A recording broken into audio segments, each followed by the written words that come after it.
The night was cold, unusually so for early November on Long Beach, New York. Outside the Torah High School dormitory, the ocean's breeze carried with it the kind of chill that seeps through window frames and rattles against the glass. Inside, dozens of boys slept soundly in their bunks, the faint rhythm of their breathing accompanied by the occasional creak of the old building. But by morning, everything would change. On November 1st, 1986, 16-year-old Chaim Weiss was found brutally murdered in his dormitory room. His classmates awoke to whispers, confusion, and then panic as the unthinkable news spread through the yeshiva halls. Chaim was gone, his life violently cut short in the middle of the night. What made the scene even more chilling was not just the brutality of the act itself, but the strange, deliberate details left behind. His window had been opened, despite the cold weather, a gesture recognized by many in the Orthodox Jewish tradition as a ritual of respect for the departing soul. Nearby, a memorial candle had been placed, another sign of ritualistic significance. These actions suggested not only murder, but intention, knowledge, and perhaps even reverence. Yet to this day, the identity of Chaim's killer and the true reason behind his death remains a haunting mystery. Before we begin, I want to thank my amazing viewers and subscribers for your support through your likes, shares, and comments. Your engagement helps make these stories more meaningful. If you're new here, be sure to hit that subscribe button and join our growing community of true crime enthusiasts. To understand the magnitude of this case, we must first know who Chaim Weiss was. Not just a victim in a police file, but a son, a student, and a young man with a promising future. Chaim was born in 1970 in Brooklyn, New York, into a devout Orthodox Jewish family. His parents, deeply committed to their faith and their community, raised him with strong values of discipline, kindness, and study. Friends and family recall that he was a gentle soul, thoughtful, intelligent, and known for his quiet smile. He was not the loudest voice in the room, but his presence was felt. As a child, Chaim loved reading and had a curious mind. He often asked questions that revealed not only intelligence but empathy, wondering aloud why people suffered, why kindness was a universal, and how faith could guide someone through even the hardest times. His teachers described him as studious, but also unusually compassionate, the kind of boy who would stop to help someone who dropped their books in the hallway, or who would share food with a classmate who forgot his lunch. By age 16, Chaim had enrolled in the Torah High School at Long Beach, a prestigious Orthodox Jewish yeshiva on the southern shore of Long Island. For his parents, it was a proud moment. This was not just an education. It was a commitment to tradition, culture, and faith. Life at the yeshiva was disciplined and intense. The boys rose early for morning prayers, spent long hours in religious study, and balanced their days between rigorous academics and spiritual obligations. Chaim thrived in this environment. He was described by peers as someone who could balance seriousness with warmth, who excelled in study but never looked down on others. Chaim's dream, according to his family, was to become a scholar, perhaps even a rabbi. He wanted to use his education not just for personal growth, but to contribute meaningfully to his community. He believed deeply in the values he was raised with, and those who knew him were certain he had a bright future ahead. The Torah High School of Long Beach wasn't just a school. It was a world of its own, founded to provide an immersive Orthodox Jewish education. The institution carried with it a heavy weight of tradition. Dormitory life fostered closeness among students, but also meant that privacy was limited and routines were deeply structured.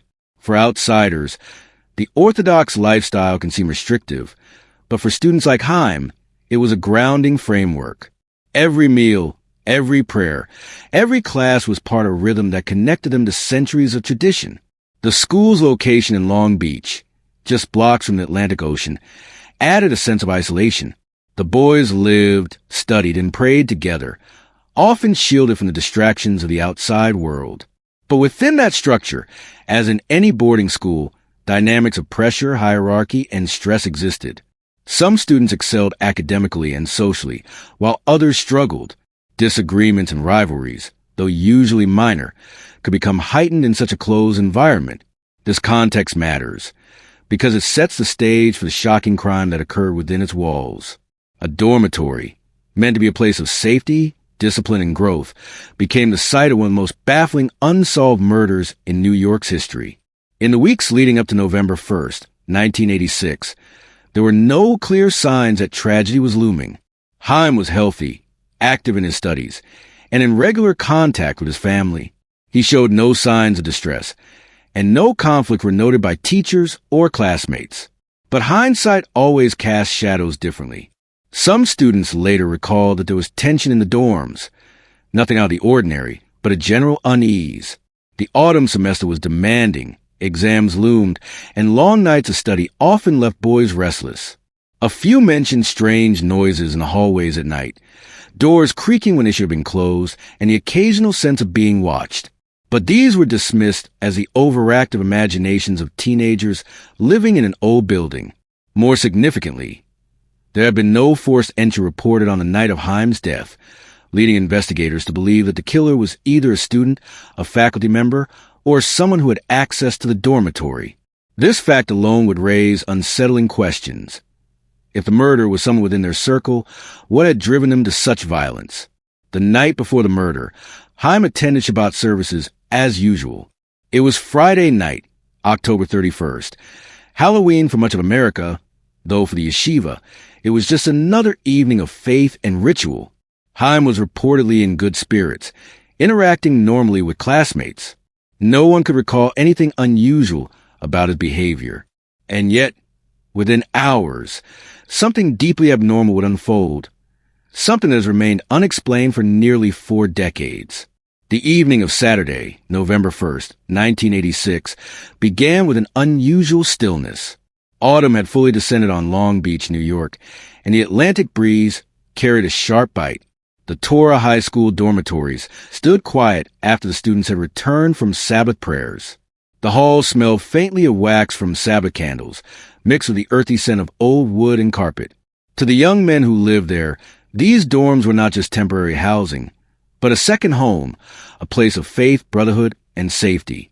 Inside the building, boys whispered to one another in the hallways. Some returned to their rooms to continue studying scripture under the weak glow of desk lamps, while others simply collapsed into their beds, exhausted from the week's schedule of early prayers, classes, and obligations. Doors creaked open and shut, footsteps echoed faintly on the linoleum, and gradually silence fell. Among the many rooms, one stood empty of companionship that night, room 101. Normally, Chaim Weiss shared it with a roommate, but by chance that weekend he was alone. No one could have known how significant that detail would become. Sometime in the deepest hours of the night, while most of the boys slept soundly, someone entered the dormitory. There were no signs of forced entry. The locks had not been tampered with.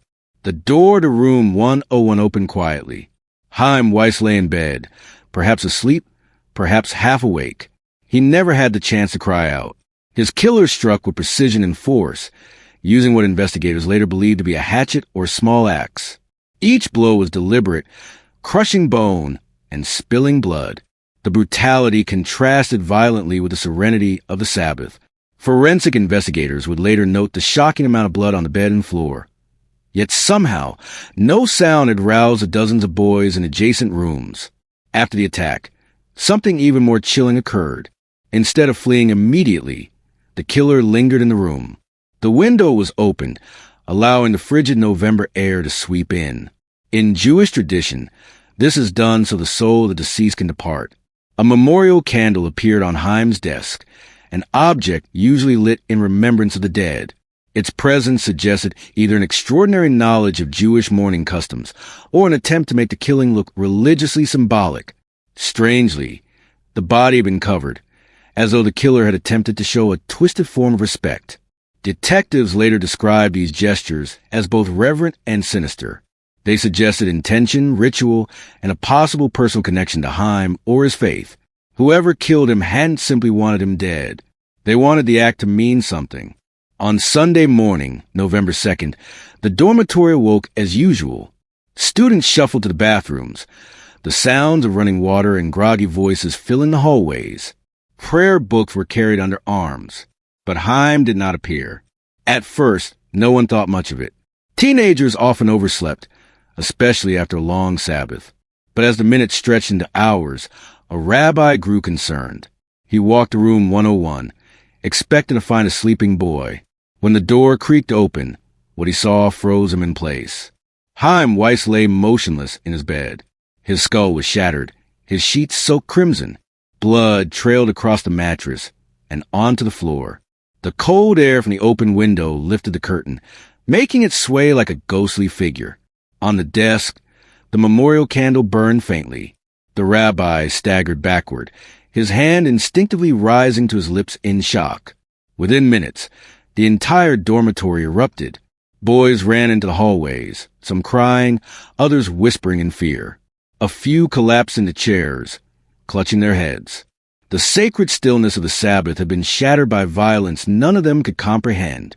The Long Beach police were called immediately. By the time detectives arrived, the rabbinical staff had tried to keep students calm, urging them to recite psalms for Chaim's soul. The building, however, was charged with hysteria. Parents began arriving, some rushing in from hours away, desperate to confirm that their sons were safe. Officers cordoned off the dormitory with yellow tape. They photographed the room, collected samples of blood, and searched desperately for a murder weapon, but found none. No screams had been heard, even though dozens of students slept nearby. No signs of forced entry could explain how the killer got in.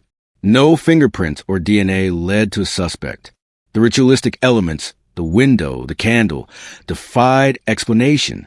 It was as if the killer had not only murdered Chaim, but had also staged a scene with a symbolic message only a few would understand. Shock in the community. For the Orthodox Jewish community, Chaim's murder was not just a crime. It was an affront to the very sanctity of their way of life. Schools like Torah High were supposed to be havens of study, morality, and trust. To imagine a killer stalking those halls was unthinkable. Rabbis counseled students to stay strong in faith. Some described the crime as a test of belief. Others whispered of darker possibilities, that the killing might have been personal or even tied to spiritual retribution.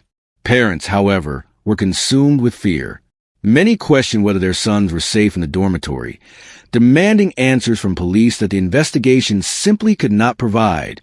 For the Weiss family, the news was devastating beyond words. Their son, a boy described as gentle, studious, and devout, had been killed in the one place they thought he was safest. They would later describe the phone call that shattered their lives as a moment they could never recover from. If you were one of the parents arriving that morning, finding the dormitory roped off by police tape, would you have continued to trust the school with your child's safety? Or would you have pulled your child out immediately? Let me know your thoughts in the comments. The moment detectives stepped into room 101, they realized this was no ordinary homicide. The air was still frigid from the open window, curtains swaying faintly as if waving in silent accusation. The smell of iron, fresh blood, was overwhelming, cutting to the faint waxy scent of the Sabbath candles.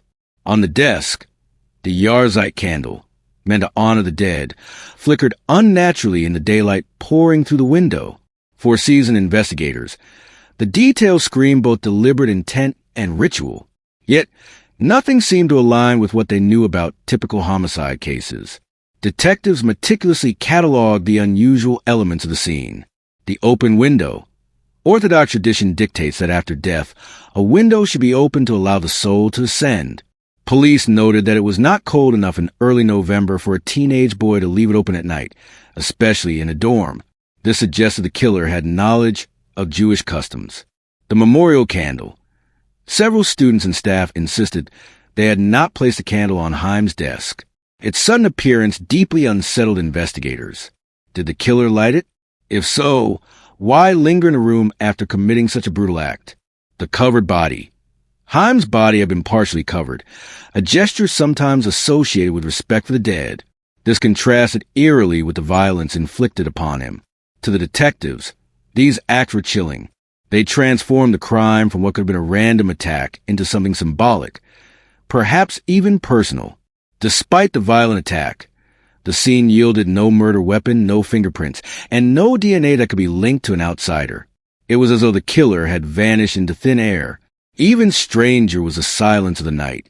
Dozens of boys slept only feet away from room 101, yet none reported hearing screams, footsteps, or doors opening.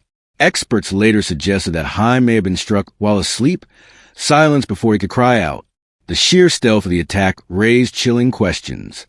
Was the killer intimately familiar with the dorm's layout? Did they know which room Chaim slept in? And most hauntingly, were they someone the community already trusted? By sunrise, police began conducting interviews.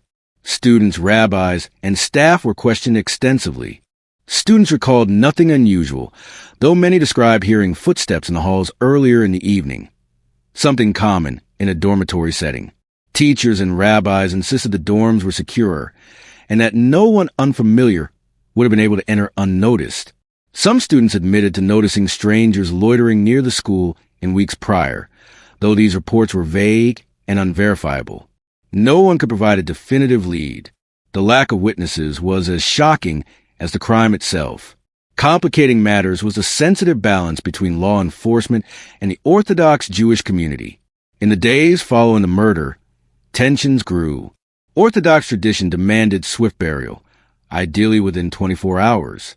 But homicide investigations required extensive autopsies, tests, and evidence collection. Detectives needed time, but the family and community needed closure. Some community leaders felt the police were disrespecting religious customs. Investigators feared that in the rush to honor tradition, vital forensic evidence might be lost. Despite this, an autopsy was performed. It confirmed what detectives already suspected. Chaim had been killed with a hatchet or small axe, suffering multiple blows to the head. Theories began to form. An outsider. Some investigators believed the killer was someone outside the community, possibly anti-Semitic, targeting Chaim because of his religion. But the ritualistic clues suggested otherwise. An insider. Others feared the unthinkable, that the murder was from within the community itself. The intimate knowledge of Jewish customs, combined with the ability to navigate the dorm without detection, seemed to point inward. A ritual killing. The symbolic gestures raised speculation of a ritualistic or even cult-like element. While police avoided sensationalizing this theory, whispers of it circulated widely. The case quickly attracted national attention. Headlines spoke of the murder in the yeshiva dorm, and reporters camped outside Torah High School. For the Orthodox community, this intrusion was deeply uncomfortable. They preferred privacy, mourning Chaim within the framework of tradition and faith. But the broader public saw the murder as a shocking mystery, a violent intrusion into a world many Americans barely understood. Detectives now faced dual pressures: solve the case quickly to protect the community and manage a growing media circus hungry for answers. Officers combed the surrounding area, searching dumpsters, wooded patches, and nearby streets. The presumed murder weapon, a hatchet or axe, was never found. Its absence haunted the investigation. Without it, detectives had no way to link the crime to a suspect. It was as if the killer had carried it out of the dorm, disappearing into the night with cold precision. As the investigation dragged on, parents of students at Torah High grew increasingly fearful. Many considered pulling their children from the dormitory altogether. Rumors spread like wildfire that the killer could strike again, that the dorm was cursed, that someone inside knew more than they were saying. One parent was quoted in the press saying, "How do I send my son back to a place where a boy was murdered in his sleep and no one heard a thing? How can I trust that?" The school administration scrambled to reassure families, promising heightened security and round-the-clock supervision. But the damage was done. Trust had been shattered. Within just weeks, the lack of evidence began to stall the case. Detectives had no suspects, no weapon, and no motive. Interviews yielded little more than speculation. Leads fizzled as quickly as they arose. What they had instead was a haunting puzzle. A devout 16-year-old killed in his bed. A scene laced with ritualistic gestures. A killer who vanished without leaving a trace. For the Weiss family, this was unbearable. Their son was gone, their faith community shaken, and yet the killer seemed to be walking free. If you were an investigator on this case, would you lean toward a theory of an outsider breaking in, or an insider with knowledge of Chaim's traditions and the dorm layout? Share your reasoning in the comments. I'd love to hear how you see it. As the weeks after Chaim Weiss's murder stretched into months, the investigation entered a grueling phase familiar to homicide detectives. Chasing leads that went nowhere. The initial frenzy of activity, interviews, forensic testing, crime scene reconstruction, slowed to a painstaking crawl. Each promising tip seemed to dissolve under scrutiny, leaving detectives with fewer answers than they began with. At first, police believed the killer had to be someone within the yeshiva. After all, the dormitory was locked at night. Students and faculty lived in close quarters. Chaim's room was in a hallway that only insiders could easily navigate. Detectives interviewed every student and rabbi in the school. They combed through alibis, looking for inconsistencies. A few boys admitted they had been awake that night, some studying, some restless, but none reported seeing anyone enter or leave Chaim's room. The interviews produced no suspects. The struggle with forensics. The 1980s were not kind to forensic science. DNA testing was in its infancy, used only in groundbreaking cases, and was far from reliable. A crime scene scrubbed clean of fingerprints. Whoever committed the murder had worn gloves or carefully avoided leaving traces. A missing murder weapon. The heavy, sharp object used to hack Chaim's skull was never found. Police searched the grounds, dumpsters, and nearby woods. Nothing surfaced. No signs of forced entry. The killer didn't break into Chaim's room. They either walked in or were let in. For detectives, this meant they were working almost blind. One of the most significant challenges was a gap between law enforcement and the Orthodox Jewish community. Detectives wanted cooperation, but parents, rabbis, and students, fearful of both scandal and misrepresentation, often hesitated to speak openly. An officer later recalled, "It wasn't that they didn't want to help. It was that they didn't trust us to understand." Every word felt like it could be twisted in court or in the press. This hesitancy fed public speculation that the community was hiding something, though most insiders insisted their silence was grief, not secrecy. With no arrests, theories began to dominate the case. Detectives explored several angles. 1. An inside job. The most obvious theory was that a student or staff member had snapped, jealousy, bullying, or hidden conflict. But no evidence supported this. Chaim was well-liked, and no classmates had credible motives. 2. A hate crime.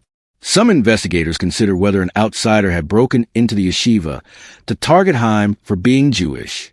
Anti-Semitic incidents in the New York area were not unheard of, but again, there was no forced entry and no signs of theft or vandalism. 3. Ritualistic motive. The open window and lit Yarzite candle puzzled even seasoned detectives. Was this a killer familiar with Jewish customs, or someone trying to stage the scene to mislead police? Scholars disagreed, and the ritual theory never gained traction. 4. Random intruder. Could have been a drifter, someone passing through Long Beach who found an unlocked door. Police investigated known offenders in the area. Nothing matched. 5. Revenge or personal grudge. Some wondered if the motive lay not within the school, but within family or community disputes. But the Weiss family had no known enemies, and nothing pointed to revenge. By the late 1980s, the case grew cold. Detectives rotated out, memories faded, and files gathered dust. For the Weiss family, each year passed without answers, but the case never truly disappeared. Every anniversary, local papers revisited the mystery. Crime shows occasionally covered it, keeping public interest alive. Detectives quietly revisited the file whenever new forensic technology emerged. What haunts many is the precision of the crime. The killer entered without detection, struck decisively, leaving Chaim dead instantly, left almost no trace, except for symbolic gestures that only deepened the riddle. It didn't feel like the work of an amateur. It felt deliberate, personal, and that is why, decades later, theories still swirl, because the murder of Chaim Weiss remains one of New York's most enduring unsolved mysteries. If you were an investigator in this case, which theory would you pursue first? Inside job, hate crime, ritual, or random intruder? And why? Drop your thoughts in the comments. I'd love to see how you piece together this puzzle. The murder of 16-year-old Chaim Weiss was not just a crime. It was a wound that cut deep into his family, his community, and even the broader world of unsolved cases. Even as detectives struggled with the cold trail, life moved forward, but for the Weiss family and for those who knew Chaim, nothing would ever be the same. For Chaim's parents, the days after his funeral blurred into a haze of grief and disbelief. Their son, who had traveled across the country for an education, was gone in a single night, and no one could tell them why. The family leaned heavily on faith, clinging to rituals that gave some structure to their mourning. But privately, they longed for answers that never came. One relative said in a later interview, "The hardest part isn't only losing him. It's not knowing why, not knowing who. That silence never leaves." Torah High School in Long Beach, once a respected institution, struggled under the weight of the murder. Parents worried about safety. Students whispered about the unsolved killing, wondering if the killer had walked among them. Over the years, enrollment fluctuated, and the school's reputation bore the permanent scar of being linked to a mystery it could never explain. Media and public fascination. Every few years, the case resurfaced in headlines. Local anniversaries. On November 1st, newspapers in New York revisited the story. True crime specials. Programs like America's Most Wanted briefly spotlighted the case. Online forums. In the 2000s and 2010s, amateur sleuths debated theories, dissecting crime scene details, and arguing about ritual significance. The case took on a strange dual life, forgotten by many, but endlessly analyzed by those drawn to unsolved crimes. Detectives did not forget.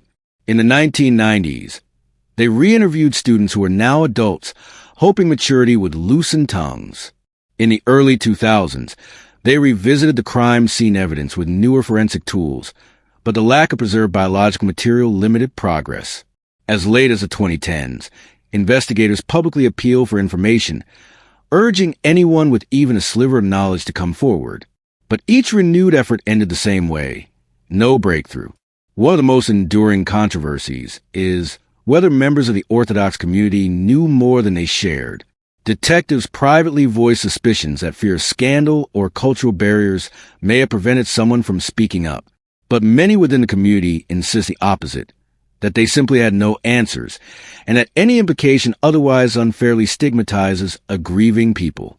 This tension still lingers, a subtle reminder of how cultural divides can complicate justice. The questions that haunted investigators in 1986 are the same ones that remain today. Who killed Chaim Weiss and why? Why open the window? Was it ritual or a stage clue? Why light a memorial candle? An act of respect, guilt, or manipulation? How could someone enter a dormitory filled with students, commit a murder, and vanish without notice? The silence of the case is as chilling as the crime itself. Chaim's story remains a cautionary tale in Long Beach, whispered among older residents, and remembered each November by those who were there. For his family, the loss is personal, eternal. For true crime historians, it is a case study in how even the most baffling mysteries can resist closure. And for detectives, it is a reminder of the limits of their craft, a puzzle that remains unsolved not for lack of effort, but for lack of answers. More than 3 decades later, the murder of Chaim Weiss still hangs heavy in the air. It is not simply an unsolved homicide. It is a reminder of how fragile safety can feel, even in the most sacred of spaces. It is also a reminder of how memory and justice intertwine. Because while the killer has never been caught, the story of Chaim Weiss has not been erased. His name is still spoken. His story is still told. And that, even in the face of silence, ensures he is not forgotten. And that brings us to the end of this case, a story so disturbing it leaves you questioning how many others are suffering in silence. What are your thoughts on this case? Let me know in the comments. If this story shook you, there's more on the channel that dives into cases just as haunting. Don't forget to subscribe, hit that like button, and share this video. It helps keep these stories from being forgotten. Thanks for watching, and I'll see you in the next one.